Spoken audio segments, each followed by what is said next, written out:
Tenemos el gusto de hablar con una psicóloga integrante del equipo de prevención de suicidios de la provincia de Córdoba. Ella es Carolina Re y le damos los muy buenos días. Gracias por ayudarnos a pensar y hablar de este tema. Hola, buenos días. No sabía que estábamos al aire. Ya estamos al aire, sí. Bien, bueno, Carolina, contame este trabajo tan difícil que tienen ustedes de tratar de prevenir, y entre las tareas de prevención creo que ayudarnos a nosotros a entender cómo podemos advertir situaciones, cómo detectar si un compañero, si un, no sé, el papá de un amiguito de los hijos está atravesando una situación de crisis que podría llevarlo a un suicidio. Vamos a empezar a decir, ¿cómo definís ese estado previo a la concreción de la idea suicida? Bueno, nosotros siempre hacemos mucho énfasis o mucho hincapié cuando trabajamos. Qué valioso que puedas hacer, nombrar cuál es nuestra tarea. Nosotros somos un equipo de psicólogos que trabaja físicamente en el Hospital San Roque Viejo. Uh-huh. Y a su vez somos muy nómades porque vamos por la provincia haciendo distintas intervenciones. Yo cuando escuchaba tu pregunta pensé en algo que fue lo que yo había estudiado cuando estaba en la facultad, y algo que me enseñaron fue aprender a prevenir en una materia que tenía que se llamaba psicología sanitaria. Y nos enseñaron los 3 niveles de la prevención, ¿no? El nivel de prevención primaria, que es hacer algo antes de que, por ejemplo, una situación se desarrolle. La prevención secundaria, cuando se haya desarrollado, para que, digamos, trabajar desde el lado de la asistencia, si se quiere, pensándolo. Y la prevención terciaria es trabajar una vez que algo ya pasó, para disminuir réplicas, para disminuir los efectos o las consecuencias que pueda llegar a tener. Claro. Como te decía hace un ratito, nosotros somos un equipo de psicólogos que trabaja en este programa, que es el Programa Provincial de Prevención del Suicidio, que depende de la Subsecretaría de Salud Mental, del Ministerio de Salud de la provincia de Córdoba, y esa es nuestra labor, trabajar en los 3 niveles de prevención. Hoy con ustedes, por ejemplo, yo estoy haciendo prevención primaria, ¿no? Claro. Vamos a compartir algunos conceptos. Algunas cuestiones que nos ayuden a identificar, a detectar. Particularmente en el Hospital San Roque Viejo hacemos prevención secundaria, asistimos, ¿no? a personas que llegan posterior a haber hecho un intento o con una situación difícil que no saben cómo resolver. Uh-huh. Y en muchas ocasiones hemos trabajado en lo posterior, hemos ido a localidades o instituciones una vez que un suceso ha ocurrido. Bien. Es muy valiosa tu pregunta, la que traías al principio, sí. ¿no? Porque tal cual, creo que ayer estuvieron compartiendo algo de esto con Alejandra y me parece muy importante reforzar algo de lo que ella ha compartido con ustedes, que es lo que nos ayuda como a empezar a identificar, a detectar, ¿no? Sí. Yo siempre hago mucho énfasis o hincapié en el cambio radical en la conducta de la persona. Eso es lo que a nosotros nos va a alertar. Pero cuando hablamos de cambio radical de la conducta de la persona, no siempre hacemos énfasis en lo que deja de hacer. Lo que nos va a alertar a nosotros es la conducta de más, si se quiere, ¿no? Algo que no hacía y empezó a hacer. Algo que estaba haciendo y dejó de hacer. Bien. Por eso también no es simplemente prestarle atención a lo que dice, sino también a lo que hace, ¿no? Bien. Cuando me decís esto, no estamos hablando de alguien que empezó a hacer algo que no ha hecho nunca, por ejemplo, que empezó, no sé, taekwondo. Estamos hablando de otras situaciones, entiendo, más complejas. Yo te diría que las dos. Ah, mira. Yo te diría que si nosotros tomamos simplemente la clase de taekwondo de manera aislada, capaz que no es un dato per se. Sí. Lo que hay que prestarle atención es a la multicausalidad, ¿no? Son varias cosas las que nos van a alertar. Sí, bien. También es importante, esto que vos decías al principio, comprender, digamos, a la conducta suicida, ¿no? Como una respuesta, como una reacción que se da frente a una situación que es bastante específica y está vinculada con problema, con crisis. Claro, claro. Bien. Por supuesto que eso se conjuga con otros factores. Por ejemplo, la dificultad de resolución de problemas, la persona resuelve los problemas de la misma forma siempre y al mismo tiempo no le es efectivo eso. Bien, bien. Ahora voy entendiendo, claro, porque me imaginaba, no sé, estas actividades que uno comienza porque tenés una deuda pendiente y en algún momento de la vida lo empezás a hacer. Sí. Así que como hasta esas actividades lo veo como proyecto de futuro, pero está bueno entenderlo. Total. Está bueno entenderlo. Hace años que trabajas, entiendo, ahí en este equipo de prevención. ¿Has notado cambios? Pienso en edades, pienso en características, en consumos, en situaciones familiares. ¿Podés describir cómo ha ido evolucionando o involucionando las conductas suicidas en la provincia de Córdoba? Bueno, hay algo que digamos, que nos acompaña desde siempre, digo, y la evidencia científica lo comprueba esto. Hay dos poblaciones que son factor de riesgo, y son los jóvenes, y eso se sigue viendo, ¿no? Jóvenes, adolescentes. Y con esto no hablo de suicidio o como conducta consumada, ¿no? Hablo del espectro de la conducta en sí misma, que puede ser la ideación. La ideación puede ir en escalada y la persona puede hacer un intento, y el intento puede derivar en una muerte por suicidio. Bien. Hay un mito. La población Perdón, te interrumpo ahí porque he leído, uno trata de formarse en lo que puede por nuestro rol de comunicadores, y he leído por ahí, me parece que no habría que agarrarlo en serio, que es un mito que la persona que se suicida lo intentó antes. ¿Es así? En realidad hay varias, y está bueno eso, ¿no? Como demitificar, ofrecer una versión que sea real, ¿no? Claro. La persona puede haber hecho un intento, pero puede que no. Lo que sí va a pasar, o lo que suele suceder, es que hay varios, por así decirlo, factores de riesgo que se conjugan, ¿no? Y eso hace que la persona tenga mayor riesgo de vida, ¿no? Cuando varios factores de riesgo se conjugaron, es más probable que esto pase. Si lo intento, no creas ese verso de que el suicida no avisa.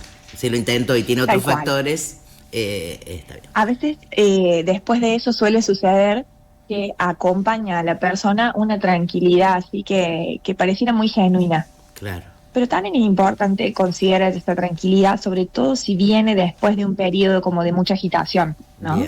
Bien. La juventud, población de riesgo, ¿qué más? Eso. Sí. Población de riesgo, al igual que los adultos mayores. Estas son las dos poblaciones de riesgo. Y algo que se sigue viendo, que también es un factor, si se quiere, sociodemográfico a considerar, es lo que está asociado con el género, ¿no? El género masculino es quien lleva a cabo mayores hechos consumados. Mira. Y esto quizás tenga que ver con el manejo de medios que son más letales.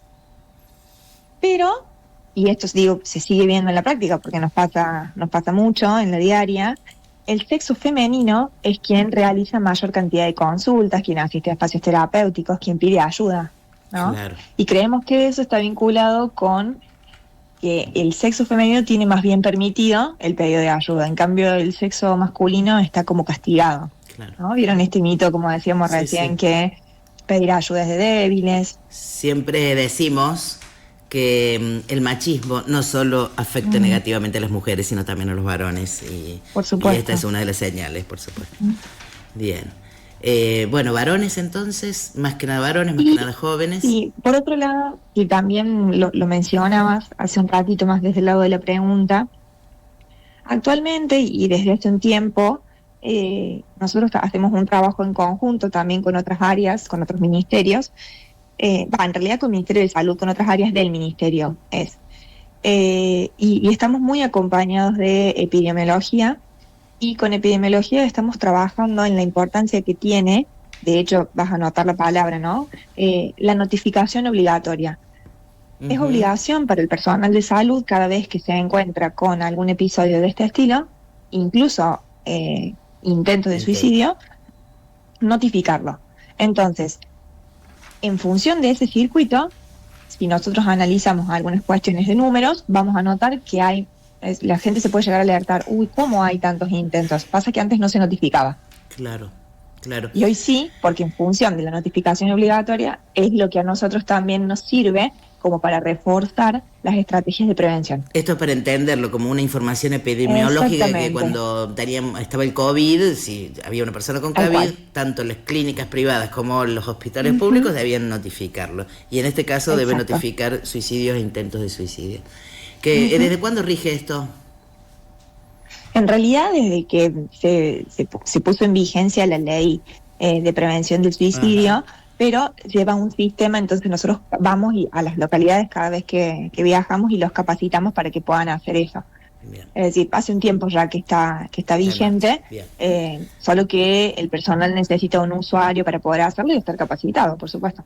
Estoy pensando en dos libros que hablan del suicidio de maneras muy diferentes y en Ajá, épocas totalmente diferentes. Uno se llama Prohibido suicidarse en primavera y eso sí. me hace llevarte a una pregunta, si hay alguna época del año más propensa a que se cometan estos hechos. Y el otro libro, Ujú, esto es en lo que hace a época del año, y el otro libro sí. son Los suicidios del fin del mundo, que habla Ajá.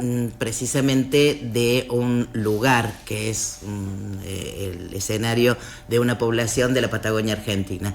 Te pregunto, ¿hay un tiempo y un lugar más propensos para que sucedan estas cosas, estos casos?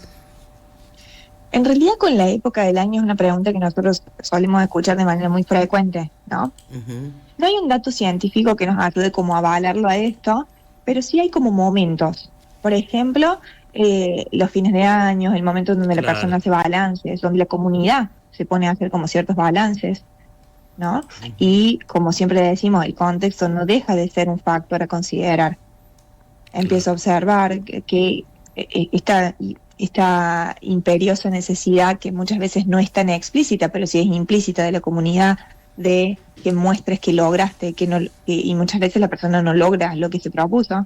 Entonces esos factores influyen, ¿no? Como decíamos recién, se conjugan con otros. Entonces, si bien no es como que hay una época, pensaba en esto de primavera, verano, Ujú. sí hay como momentos que pueden ser como más propensos. Lugares, no te podría decir en este lugar sí, en este lugar no, pero sí, por eso también es muy valioso el trabajo que hacen los medios en este contexto, como para poder acompañar la prevención.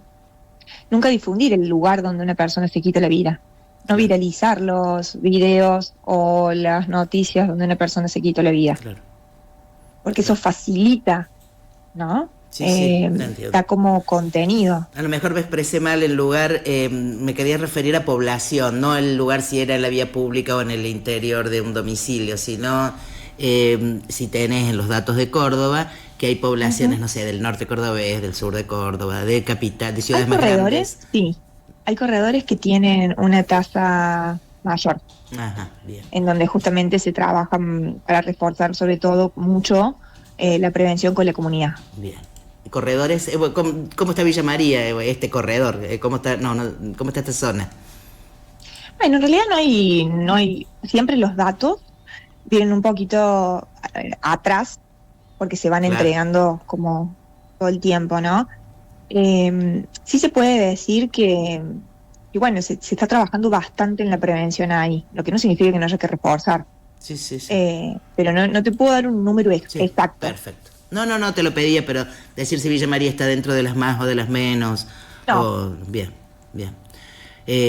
Valoramos mucho también el trabajo que hace la gente del equipo de salud local y la capacitación que han dado a los que atienden el teléfono, el 107, que ujú. cuando alertan de una situación así, saben derivarla para a quien corresponda. Así que, bueno, valoramos mucho las tareas que están haciendo.